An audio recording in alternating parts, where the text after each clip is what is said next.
And this is Ken Kreitzer for Sons of the American Legion Radio. We're covering Army football practice. The Black Knights will play Abilene Christian on Saturday at Mikey Stadium. And we have a chance to talk with junior fullback Cade Barnard, who is from Seminole, Texas. Cade, how are you today? How was practice? I'm doing good, Ken. Practice day was awesome. It was raining outside the whole time, just pouring rain. We stayed outside. There was no lightning around, so it was safe. And we had a really good practice. We were really locked into all the fundamentals, and we feel really good about today's practice. We just gotta move on to tomorrow and keep working. What do we hear about in the Army? If it's not raining, it's not training? That's right. That's right. That's the saying. Yeah, well, we see that a lot. We know what Army soldiers do in preparation and training, being out in all weather. Tell us about, you had a big play in the third quarter of the game out at Cincinnati on Saturday. You went 28 yards. And tell us a little bit about that play. What did you see happening? How did it evolve? So Christian had just broke off for a long run right before that, and we kind of went into a no huddle and called the play. I knew that my number was being called, and I just trust my blockers. Mike Johnson on the edge had a great kick out block, and then I just kind of cut it back shoulder to safety.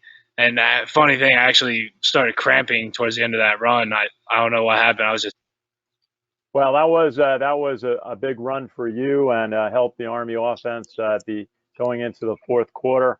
Now, tell us a little bit about where you're from and where did you play high school football?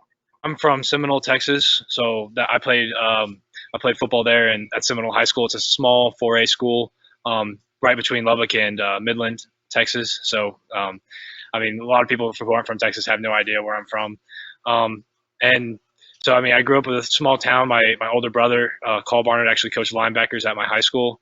So he coached me because I played linebacker and running back in high school. And it's just what you would expect for a small West Texas town. Well, you're going to play a team from Texas on Saturday, Abilene Christian. Tell us a little bit. Why did you decide on West Point for college and football? Coach Vitti was my recruiting coordinator, and now he's my position coach.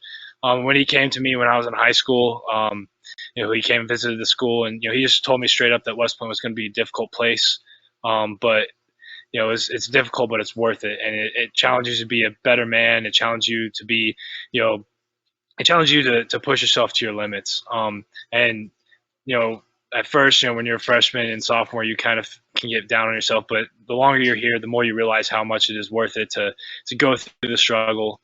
And so I really just chose to come to West Point just because it's it's the best place for my future, and the best place for me to start my life off.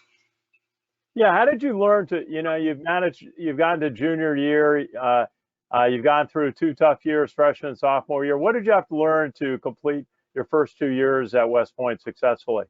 So really, what I've learned is it's just to stay positive. I have some really good friends here. Most of them on the football team. One of my best friends, Ryan Duran, number 91. He plays tackle on defense.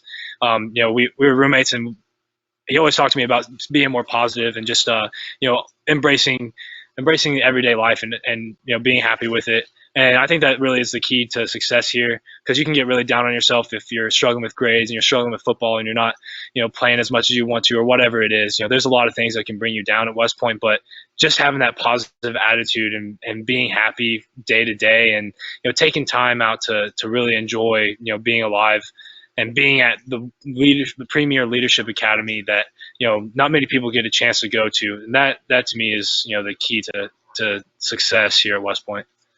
Very good. There was a very good Army running back a few years ago, Terry Baggett. Used to always talk about embracing the challenge at West Point, and he's done okay. Tell us about preparation for Saturday. I'm sure everybody's anxious to get back out on the field and have a very strong game. What are your thoughts about preparing for Saturday?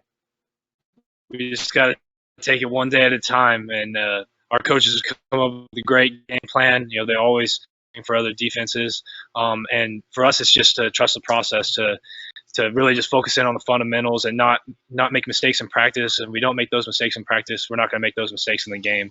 So that's the key to our preparation for this weekend. And I know we're all really excited to get back out there. Okay, you want to say a quick shout out to your friends and family back home in Texas? Absolutely.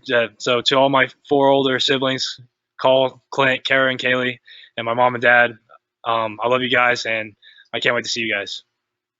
Well, Cade Barnard, we're going to look forward to seeing you, number 40, junior fullback on the Army football team. Best wishes from everybody at the American Legion. Good to chat today. Absolutely. Thank you, Ken.